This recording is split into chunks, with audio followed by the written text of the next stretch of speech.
नमस्कार, आरकेजे न्यूज में आज एक बार फिर से आपका स्वागत है। आइए हम आपको लेके चलते हैं चूरू जिले की खास और बड़ी खबरों पर। रतनगढ़ में 2 दिन पहले एक व्यापारी का शव मिला था, उसका आज पुलिस ने सनसनीखेज खुलासा किया है। प्रेम प्रसंग को लेकर मानी जा रही है हत्या और प्रेमिका के भाई ने ही कर दी व्यापारी की हत्या। रतनगढ़ कस्बे में 2 दिन पूर्व 19 दिसंबर की देर रात हुई युवक की हत्या के मामले में पुलिस ने 24 घंटे में हत्या के मामले का खुलासा करते हुए 3 युवकों को गिरफ्तार किया है। स्थानीय वार्ड नंबर 24 के रहने वाले 24 वर्षीय युवक मुकेश हरिद्वाल को प्रेम प्रसंग के चलते अभियुक्त अमन शर्मा ने अपने 2 दोस्तों मयंक बगोरिया व नमन पारिक को साथ लेकर घुमानदा रोड पर उसकी कार में ही कंडक्टर साइड वाली सीट पर बैठे का गला घोंटकर हत्या कर दी थी। थाना प्रभारी महेंद्र चावला ने बताया कि प्रेम प्रसंग के चलते यह हत्या की गई है। इसमें शामिल युवती के भाई अमन का मौके से अचानक गायब होने से उस पर संदेह होने पर उसके फोन की डिटेल निकाली गई तो पता चला कि अमन जयपुर में किसी रिश्तेदार के यहाँ रुका हुआ था। अमन को जयपुर से हिरासत में लेकर पूछताछ की तो मामले का खुलासा हो गया तथा अमन ने हत्या करना स्वीकार भी कर लिया। कॉल डिटेल से पता चला कि मुकेश को अमन ने रात को फोन किया था। इसके बाद उसने मयंक को पूरी बात बताई। इसके बाद अमन, मयंक व नमन तीनों ने मिलकर हत्या को अंजाम दिया तथा रात को मुकेश की हत्या कर दी। इस संबंध में अमन शर्मा, मयंक बागोरिया व नमन पारिक को गिरफ्तार कर लिया गया। अन्य के बारे में पूछताछ अभी जारी है। आरोपियों को गिरफ्तार किया है। जब पुलिस मौके पे पहुंची थी उसी समय संदेह था कि हत्या की आशंका जताई जा रही थी।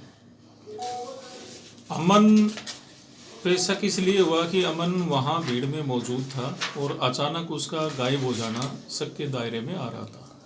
फिर लोकेशन मिली कि कहीं जयपुर में अपने परिचित के पास में रुका हुआ है, वहाँ से ला करके उससे पूछताछ की तो उसने पूरे घटनाक्रम का खुलासा कर दिया। सर, आरोपियों ने मृतक मुकेश से इनके संपर्क थे। मुकेश का कॉल अमन के पास आया था और उसने फैक्ट्री पे बुलाया था।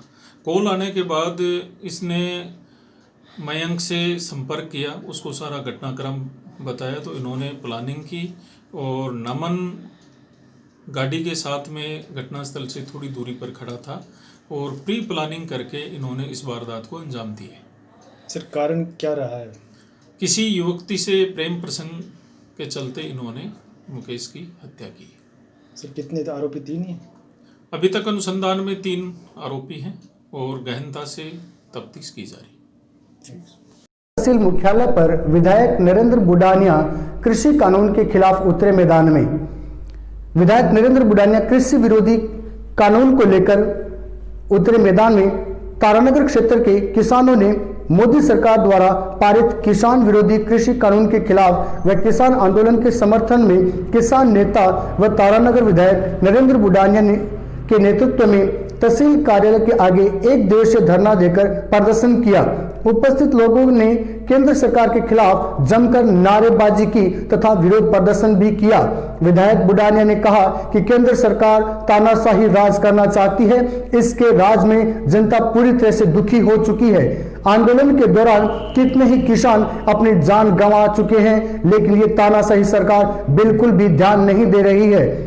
आंदोलन सभा के दौरान विधायक बुडानिया के नेतृत्व में किसानों ने उक्त सरकार विरोधी बिल को वापस लेने हेतु तहसीलदार तेजपाल गोठवाल को राष्ट्रपति के नाम ज्ञापन सौंपा। पिछले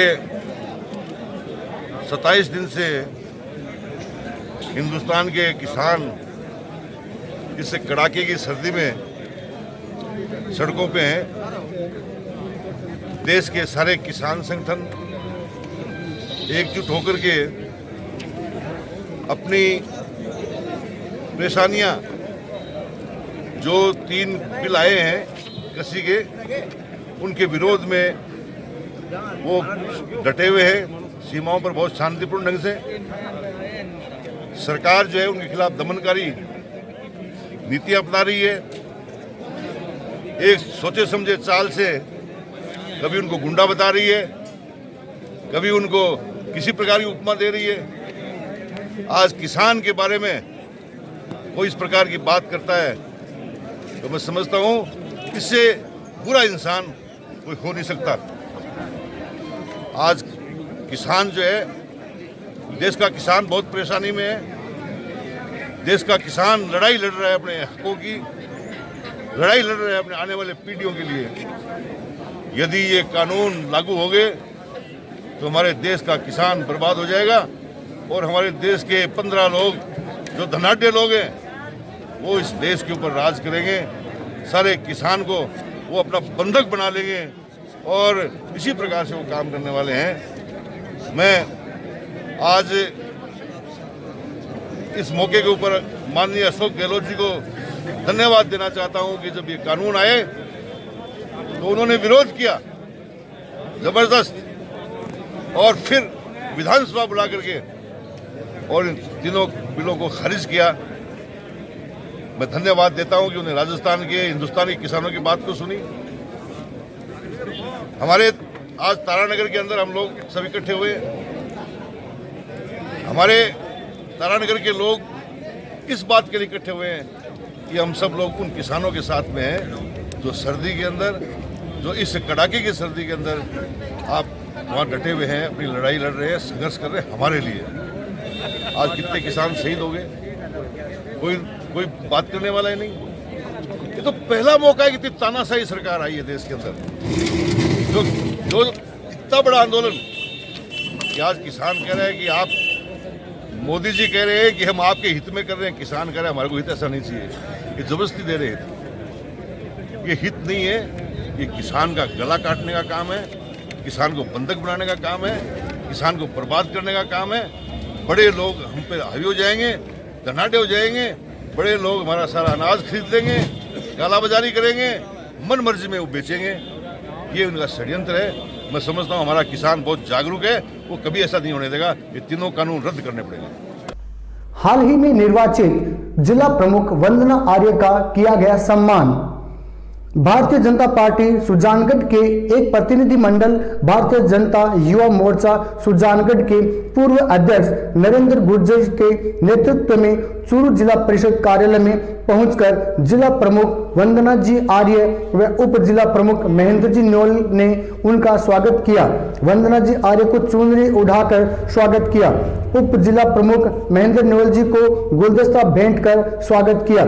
जिला प्रमुख जी से जिले में संगठित और आने वाले नगर परिषद में नगर निकाय चुनाव के बारे में भी चर्चा गुर्जर साहब ने करी।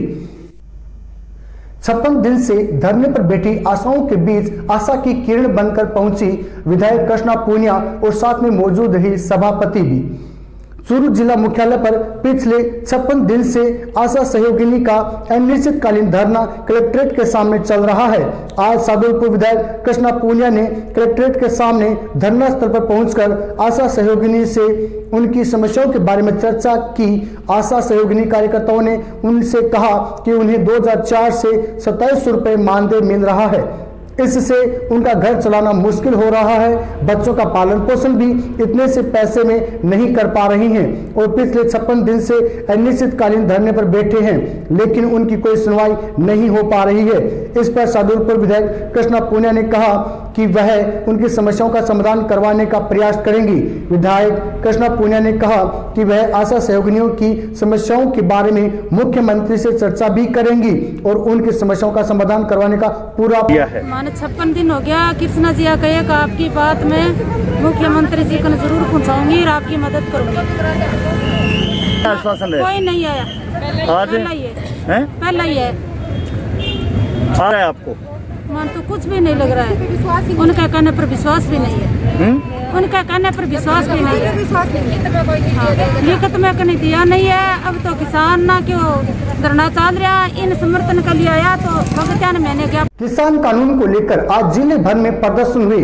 इसी के दौरान जिला मुख्यालय पर कृष्णा पूनिया ने इसका जमकर विरोध किया। किसान कानून को लेकर जिला मुख्यालय पर उतरी विधायक कृष्णा पूनिया कानून को लेकर जताया विरोध। चूरू जिला मुख्यालय पर आज कलेक्ट्रेट के सामने कांग्रेस ने किया विरोध। कानून को रद्द करने एवं किसानों के समर्थन में धरना प्रदर्शन कर राष्ट्रपति के नाम जिला कलेक्टर को ज्ञापन भी सौंपा। यह धरना प्रदर्शन सादुलपुर विधायक कृष्णा पूनिया के नेतृत्व में किया गया। इसमें जिले भर से कांग्रेस के कार्यकर्ता एकत्रित हुए। सभी ने किसानों का समर्थन करने की बात कही। इस मौके पर सादुलपुर विधायक कृष्णा पूनिया ने कहा कि केंद्र सरकार के 3 नए कानून से किसान और उसके उपज व खाद्य सामान पर बहुराष्ट्रीय कंपनियों का कब्जा हो जाएगा। किसान मालिक से मजदूर बन जाएंगे। कृषि उपज मंडी समाप्त हो जाएंगी। कृषि से संबंधित उद्योग व छोटे दुकानदार एवं कृषि बाजार बुरी तरह से प्रभावित होगा। खाद्य पदार्थ पर बहुराष्ट्रीय कंपनियों के कब्जे के कारण आम उपभोक्ता को अनाज, दाल, तेल, सब्जी एवं अन्य खाद्यान्न उत्पादन कई गुना महंगे दामों पर मिलेंगे, जिसके कारण आम उपभोक्ता पर अत्यधिक आर्थिक बोझ आ जाएगा, जिससे जीवन अस्त व्यस्त हो जाएगा। सादुलपुर विधायक ने कहा कि अगर कानून किसानों के हित में है तो फिर प्रधानमंत्री को इन लाखों किसानों के बीच में जाकर उन्हें किसानों के हित में किस तरह से समझाना है, वो उनको कार्य करना चाहिए। रहेगा देखिए, हर तरीके से अगर राजस्थान में भी हमें प्रदर्शन करने की जरूरत पड़ी किसानों के समर्थन में, हम करेंगे। मैं कल सुबह दिल्ली के लिए जा रही हूँ अपने किसान साथियों के साथ। सादुलपुर से हमारे साथी पहले भी वहाँ जा चुके हैं और साथ साथ यहाँ पर इस मंच और धरना प्रदर्शन के माध्यम से हमने राजस्थान भर के किसानों से और साथ में जो दिल्ली में हमारे साथी हैं उन तक ये संदेश देने की कोशिश की है कि राजस्थान का किसान है वो आपके साथ खड़ा है। जिस भी तरीके से सहयोग की ज़रूरत की जाएगी हम हर संभव उनके लिए खड़े हैं। चाहे उनके साथ हमें शहादत देने की ज़रूरत हो, हम उनके साथ खड़े हैं। घोर विरोधी कानून है, इसमें उन्हें बंधुआ मजदूर बनाने की कोशिश की जा रही है, उनकी ज़मीनों को हड़पने की कोशिश की जा रही है। उन्हें एक तरीके से मैं कहना चाहूँ कि जो ज़मीनों का हक हमारे कुमारा मारिया जी ने हमें दिया था वो ज़मीनें हमसे वापस छीनने का काम ये मोदी सरकार करने जा रही है। Thank you.